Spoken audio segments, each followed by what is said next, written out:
Hi everyone. तो चलिए आज के सेशन में हम लोग डिस्कस करने वाले हैं 10th अगस्त के करंट अफेयर्स के बारे में।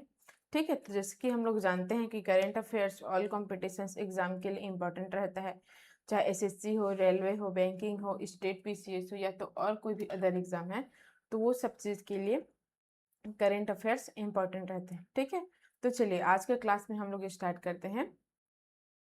डॉक्टर एम एस स्वामीनाथन पर्यावरण संरक्षण पुरस्कार 2026 से किसे सम्मानित किया गया? ठीक है, अभी 2026 में हाल ही में डॉक्टर एम एस स्वामीनाथन पर्यावरण संरक्षण पुरस्कार से सम्मानित किया गया है। तो वो कौन है, किसको सम्मानित किया गया है? ठीक है, तो है पी पेचियम्मल और गोविंदम्मल। ठीक है, कौन कौन है? तो ये है पेचियम्मल और गोविंदम्बल। ठीक है, जिसको डॉक्टर एम एस स्वामीनाथन पर्यावरण संरक्षण पुरस्कार से सम्मानित किया गया है। ठीक है, तो चलिए इसके बारे में हम लोग आगे देखते हैं। तो इस अवार्ड का नाम क्या है? तो यह पर्यावरण संरक्षण के लिए दिया जाता है, जो कि कौन सा है? Doctor M S Swaminathan award. ठीक है, कब दिया गया? तो ये अभी 2026 में। और जो ये अवार्ड है, इस अवार्ड से किसे सम्मानित किया गया है? तो वो है पी पेचियम्मल और गोविंदम्बल। ठीक है, जो कि तमिलनाडु से रहने वाले हैं, तमिलनाडु के। तो यहाँ पे पी पेचियम्मल है, उसके बारे में देखते हैं। यहाँ पे तो ये रामनाथपुरम से है, जो कि तमिलनाडु में है। और इसको किस लिए ये अवार्ड मिला है? तो इसका योगदान क्या है? तो ये समुद्री संरक्षण के लिए कार्य किए। ठीक है, जो ये पी पेचियम्मल है, उन्होंने समुद्री संरक्षण के लिए कार्य किए और इसमें विशेष रूप से तटीय क्षेत्रों से छोड़े गए मछली पकड़ने के जाल और जो प्लास्टिक कचरे है उसको हटाने के लिए इनको ये अवार्ड दिया गया था। ठीक है, और जो गोविदम्मल है वो कहाँ से है? तो वो है विल्लुपुरम से है, जो कि ये भी तमिलनाडु में ही है। और इसको कौन से सहयोग के लिए इनको ये अवार्ड दिया गया है? तो वह है सतत एवं जलवायु। ठीक है, सतत एवं जलवायु को, जैसे कि इसमें जैविक खेती, लचीला कृषि और को इसको बढ़ावा देने और मृदा स्वास्थ्य में सुधार करने के लिए इनको ये अवार्ड दिया गया। ठीक है, फिर ये यहाँ पे इसके कुछ उद्देश्य है, जो कि जैव विविधता संरक्षण, सतत कृषि और पर्यावरण संरक्षण में योगदान देने वाली जमीनी स्तर के पर्यावरण योद्धाओं को ये सम्मानित किया जाता है। ठीक है, ये इस अवार्ड का एक पर्पस है कि ये किसे दिया जाता है, किसे सम्मानित किया जाता है।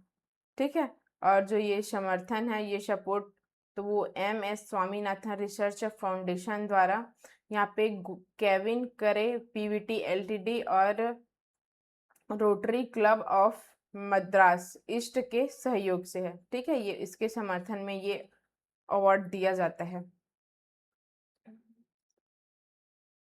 और यह किसके नाम पे है ये अवार्ड दिया जाता है? वो ये है डॉक्टर एम एस स्वामीनाथन, जो कि भारत की हरित क्रांति से जुड़े प्रसिद्ध एक कृषि वैज्ञानिक थे। ठीक है, तो ये उनके नाम पे ये अवार्ड दिया जाता है। फिर यहाँ पे आगे देखते हैं। ठीक है, क्या दिया गया है? भारत की पहली high attitude wild life safari किस केंद्र शासित प्रदेश में शुरू की जाएगी? ठीक है, तो यहाँ पे कौन सी सफारी बोला है? तो यह है high altitude wild life safari. ठीक है, तो ये किस केंद्र शासित प्रदेश में शुरू किए जाएगी? तो ये लद्दाख में। और जो ये high altitude wild life safari है उसमें वो क्या है? तो यहाँ पे, ठीक है, तो यहाँ पे हिम तेंदुआ और पक्षी, ठीक है, ये हिम तेंदुआ और पक्षी सफारी है। ठीक है, जो ये हाई एल्टीट्यूड वाइल्ड सफारी है वो। तो फिर इसका केंद्र शासित प्रदेश क्या है? तो ये है लद्दाख। और ये भारत की first high altitude wild life safari है, जो कि जिसको 6 अगस्त 2026 में अप्रूव्ड किया गया। ठीक है, और इसको किसके द्वारा अप्रूव्ड किया गया है? तो यह उपराज्यपाल विनय कुमार सक्सेना के द्वारा इसको अप्रूव किया गया है। और फिर इसका अट्रैक्शन क्या है? तो इसका कुछ प्रमुख आकर्षण क्या है इस सफारी का? तो ये हिम तेंदुआ जैसे अक्षर पर्वतों का भूत कहा जाता है। ठीक है, और जो ये सफारी है उसको हिम तेंदुआ जैसे अक्षर पर्वतों का भूत कहा जाता है। तो ये इसके कुछ आकर्षक पॉइंट्स है यहाँ पे, अट्रैक्शन पॉइंट्स। फिर इसका उद्देश्य क्या है इस सफारी का, तो ये सतत इको, ठीक है, सतत इको मतलब ये टूरिज्म को बढ़ावा देना और लद्दाख के नाजुक उच्च ऊंचाई वाले पारिस्थितिकी तंत्र का रक्षा करना, ये इसका उद्देश्य है। और इसकी कम्युनिटी पार्टिसिपेशंस क्या है, तो ये इन स्थानीय समुदायों को वन्य जीव संरक्षण में समान भागीदार बनाया जाएगा और उन्हें आर्थिक रूप से भी लाभ मिलेगा, ठीक है, जो कि इनकी सामुदायिक भागीदारी है।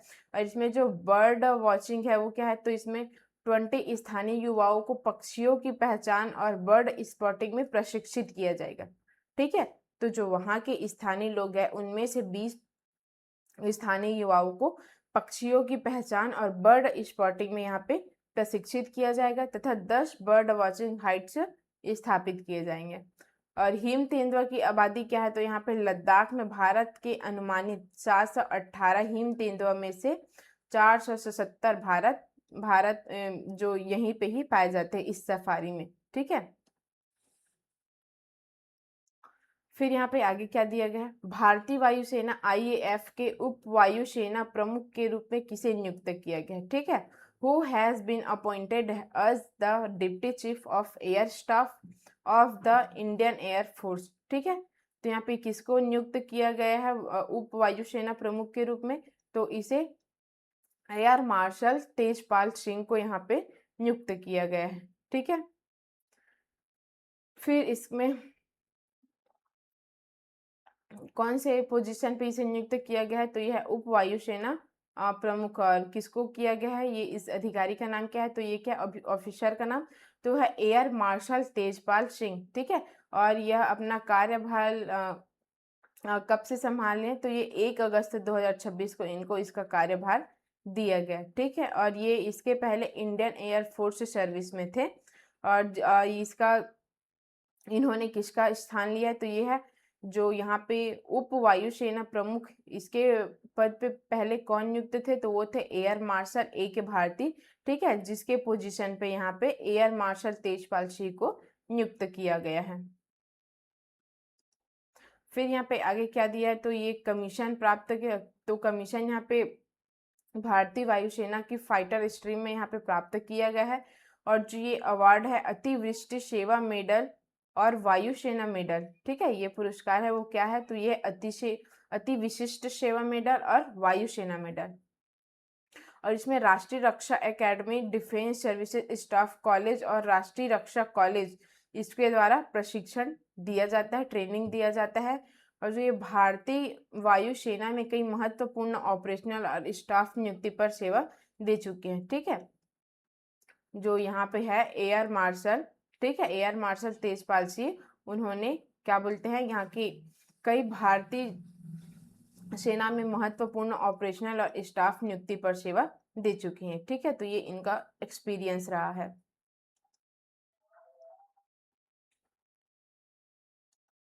फिर यहाँ पे आगे देखते हैं, गोवर्धन राष्ट्रीय परिपक्व जैव ऊर्जा योजना किस मंत्रालय के अंतर्गत लागू किया जाएगा, ठीक है। अब यहाँ पे गोवर्धन राष्ट्रीय परिपत्र जैव ऊर्जा योजना, ये कौन सी मिनिस्ट्री के अंडर इसको लागू किया जाता है, तो ये है ministry of petroleum and natural gas, इस मिनिस्ट्री के अंडर इसको लागू किया जाता है, ठीक है, गोवर्धन राष्ट्रीय परिपक्व जैव ऊर्जा योजना को।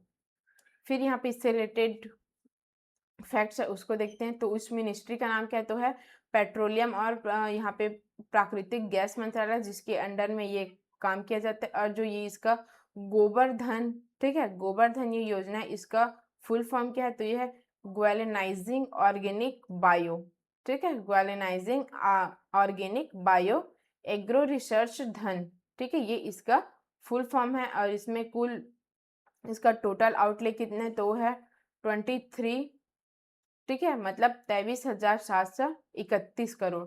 और इसको अप्रूव्ड कब किया गया है, तो ये 6 अगस्त 2026 को इसको अप्रूव्ड किया गया है, ठीक है। फिर इसका मेन फोकस क्या क्या है, तो ये देखते हैं इसका मेन फोकस क्या है, तो ये जैविक कचरे से संपीड़ित जैव गैस CBS के सीबीजी के उत्पादन को बढ़ावा देना इसका मुख्य फोकस है। गोवर्धन ऊर्जा योजना का, और जो इसका रॉ मटेरियल्स है वो पशुओं का गोबर, ठीक है। जो ये रॉ मटेरियल्स यहाँ पे मिलते हैं वो कहाँ से मिलते हैं, तो ये पशुओं के गोबर, कृषि अवशेष, नगर पालिकाओं का जैविक कचरा और अन्य बायोमास से इनको रॉ मटेरियल्स मिलता है, ठीक है। और इसका मेन उद्देश्य क्या है, तो ये कचरे को स्वच्छ ऊर्जा और उपयोगी जैव उत्पादों में परिवर्तित करना, जिससे चक्रीय अर्थव्यवस्था को बढ़ावा मिले। और इसका ऊर्जा संरक्षण, तो ये घरेलू सीबीजी उत्पादन बढ़ाकर आयनित जीवाश्म ईंधनों पर निर्भरता कम करना, ठीक है। फिर यहाँ पे आगे क्या दिया गया है, फाइटर कॉम्बैट लीडर कोर्स पूरा करने वाली पहली भारतीय महिला फाइटर पायलट कौन बनी, ठीक है। तो हमें फर्स्ट भारतीय महिला फाइटर कौन बनी है, तो है भावना कंठ, ठीक है, जिन्होंने यहाँ पे फाइटर कॉम्बैट लीडर कोर्स को यहाँ पे पूरा किया है। फिर यहाँ पे इससे रिलेटेड कुछ फैक्ट्स है, तो उस भारतीय पहला महिला कौन है, तो है भावना कंठ, ठीक है, जिन्होंने यहाँ पे भारतीय कॉम्बैट लीडर कोर्स को ये पूरा किया है। और इसका ये रैंक क्या है, जो ये लीडर पूरा किया है उसका, तो वो है स्क्वाड्रन लीडर, ठीक है। स्क्वाड्रन लीडर ये रैंक है उस लीडर का, ठीक है। और इसका जो ट्रेनिंग संस्थान है, ठीक है, ट्रेनिंग संस्थान वो कौन सी है, तो है taxis and air combat development establishment, ठीक है, जो कि ग्वालियर में ये उस संस्था का नाम है जहाँ पे प्रशिक्षण दिया गया है। और इसका उपनाम क्या है, जो ये भावना कंठ है उसका, उन्हें भारत की पहली महिला टॉप गन लड़ाकू पायलट के रूप में वर्णित किया गया है, ठीक है। इसको और किससे पहचाना जाता है, तो टॉप गन लड़ाकू पायलट के रूप में इसे और जाना जाता है। फिर यहाँ पे इसकी कुछ इसके पहले की उपलब्धि है, तो भावना कंठ भारत की पहली 3 महिला फाइटर पायलटों में शामिल थी। उनके साथ अवनी चतुर्वेदी और मोहना सिंह, ठीक है। जो भारत की जो 3 महिला पायलट फाइटर थी, उनमें से एक तो ये भावना कंठ थी, और उसके साथ कौन थी, तो ये अवनी चतुर्वेदी और मोहना सिंह, ठीक है। तो ये उनके साथ और शामिल थे। और उन्हें 2020 में, ठीक है, 2020 में नारी शक्ति पुरस्कार से सम्मानित किया गया है भावना कंठ को। और ये यहाँ पे इसका कुछ महत्व दिया गया है कि ये FCL कोर्स एक उन्नत और अत्यंत चुनौतीपूर्ण कार्यक्रम है, जिसमें हवाई युद्ध रणनीति, हवा से हवा में युद्ध और जटिल लड़ाकू अभियानों के नेतृत्व पर ध्यान केंद्रित किया जाता है, ठीक है। तो ये इसके कुछ महत्वपूर्ण फैक्ट्स है। फिर यहाँ पे आगे क्या दिया गया है, शिलक्यारा सुरंग बचाव अभियान के दौरान 41 श्रमिकों को बचाने वाले 12 रेड माइनर्स को सर्वोत्तम जीवन रक्षक पदक से सम्मानित किया गया है। शिलक्यारा सुरंग किस राज्य में है, ठीक है। यहाँ पे जो शिलक्यारा सुरंग बचाव अभियान था उसके दौरान 41 श्रमिकों को बचाने वाले यहाँ पे 12 रेड माइनर्स को सर्वोत्तम जीवन रक्षक पदक से सम्मानित किया गया है। तो यह जो शिलक्यारा सुरंग है वो किस राज्य में है, तो यह है उत्तराखंड में, ठीक है। ये जो शिलक्यारा सुरंग है वो कहाँ पे है, तो ये है उत्तराखंड में। फिर इसके बारे में कुछ यहाँ पे फैक्ट्स दिए गए हैं, तो ये क्या क्या है ये देखते हैं हम लोग। तो हमें यहाँ पे प्रमुख बचावकर्ता, ठीक है, यहाँ पे जो ये स्थान है वो कौन से, उत्तरकाशी, जो कि उत्तराखंड में है। और ये सुरंग का नाम क्या है, तो ये है शिलक्यारा बरकोट सुरंग। और इसकी ढहने की तारीख तो क्या थी, वो 12 नवंबर 2023। और इसमें कितने श्रमिक फंसे हुए थे, तो ये 41 श्रमिक फंसे हुए थे। और जो इनके बचाव का जो टाइम था तो वो कितना था, ये 17 दिन, ठीक है, 17 दिन। और इसके जो बचाव करते थे वो क्या थे, तो ये रेड होल माइनिंग विशेषज्ञ की 12 सदस्यीय टीम थी, ठीक है। जो इनके प्रमुख बचाव करते थे वो, उन्होंने मलबे के अंतिम हिस्से को मैन्युअल के रूप से हटाया है, मैन्युअल के रूप से हटाया, ठीक है। और जो वहाँ पे मलबा जमा हुआ था तो उसके अंतिम हिस्से को, जो उसका लास्ट पार्ट था, फाइनल स्टेज था, उसको मैनुअल रूप से हटाया गया है। और जो ये अवार्ड है वो क्या है, तो ये रेड होल माइनर्स को बचाव अभियान में उनकी बहादुरी के लिए सर्वोत्तम जीवन रक्षक पदक से सम्मानित किए गए इन्हें, ठीक है, जो ये 12 सदस्यीय टीम थे उनको। फिर यहाँ पे आगे क्या दिया गया है, तो ये था Grand Chess Tour Saint Louis rapid एवं लिफ्ट्स 2026 का खिताब किसने जीता है, ठीक है, तो वो है आर प्रज्ञानंदा, जिन्होंने Grand Chess Tour Saint Louis rapid and blitz का खिताब जीता है, ठीक है। तो उस विजेता का नाम क्या है, तो ये आर प्रज्ञानंद है, और इस टूर्नामेंट का नाम क्या है, तो ये सेंट लुइस रैपिड एवं ब्लिट्ज 2026 ग्रेट चेस टूर, जो कि ये 2026 का ये एडिशन है, ठीक है। और उसका वेन्यू क्या था, तो ये था सेंट लुइस, जो कि मिसौरी में है, यूएसए। और इसके उप विजेता कौन थे, विजेता तो इसके आर प्रज्ञानंद थे, और इसके अपोजिट में कौन थे, तो ये थे जावोखिर सिंदारो, ठीक है, ये सेकंड पोजीशन में। और ये थर्ड पोजीशन में कौन था, तो ये था वेस्ली सो। और जो ये इस टूर्नामेंट था उसका यहाँ पे प्राइज मनी कितना था, तो वो था $50,000, ठीक है। और इसका इंपॉर्टेंस क्या था, तो ये प्रज्ञानंदा का पहला सेंट लुइस रैपिड एवं ब्लिट्ज खिताब था। और इसका फाइनल स्कोर क्या था, तो 23.5 पॉइंट, ठीक है, इसका फाइनल स्कोर था। और जीत के बाद वे ग्रैंड चेस टूर स्टैंडिंग में दूसरे स्थान पर पहुंच गए, और दूसरे जगह फिर ये पहुंच गए।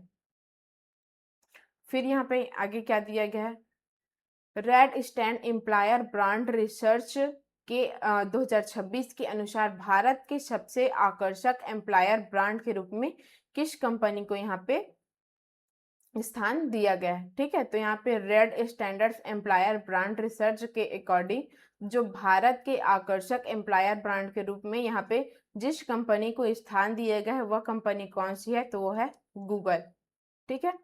फिर यहाँ पे इसके बारे में बताया गया, और तो फर्स्ट रैंक गूगल का है, सेकंड रैंक यहाँ पे टाटा ग्रुप का है, और थर्ड या रैंक यहाँ पे अमेजॉन ग्रुप का है, ठीक है। और जो यहाँ पे सर्वे किया गया है, ठीक है, वो किसके द्वारा किया गया है, तो वो red stand employer brand research 2026, तो ये इसके अनुसार किया गया है, ठीक है। और इसमें भारत के उत्तरदाता लगभग कितने हैं, तो ये 3500, ठीक है, 3500 इंडियन रेस्पोंडेंट्स हैं। फिर जो यहाँ पे ग्लोबल कवरेज है वो कितने को करता है, तो ये 34 बाजारों में 1.75 लाख से अधिक उत्तरदाता इनको ये कवरेज करता है, ठीक है, ग्लोबल कवरेज है ये इनका। और फिर जो इसका टॉप फैक्टर्स है वो क्या है, तो ये कार्य जीवन संतुलन, समान अवसर, करियर में प्रगति, वेतन एवं लाभ, और कंपनी की प्रतिष्ठा, ये इसके टॉप फैक्टर्स है, ठीक है। और इसमें 46% भारतीय प्रतिभाओं ने अगले 6 महीनों के भीतर नौकरी बदलने की योजना बनाई है। फिर यहाँ पे आगे क्या दिया गया, भारतीय मूल के नासा अंतरिक्ष यात्री ने अंतरराष्ट्रीय अंतरिक्ष स्टेशन के बाहर अपना पहला स्पेस वॉक पूरा किया, ठीक है। तो यहाँ पे जो भारतीय मूल के जो नासा अंतरिक्ष यात्री थे, तो वो कौन थे, जिन्होंने अपना पहला स्पेस वॉक पूरा किया है, तो वो कौन थे, अनिल मेमन, ठीक है। अंतरिक्ष यहाँ पे किस अंतरिक्ष यात्री ने, लिख लो, भारतीय मूल के नासा अंतरिक्ष, मतलब यहाँ पे किसने, ठीक है,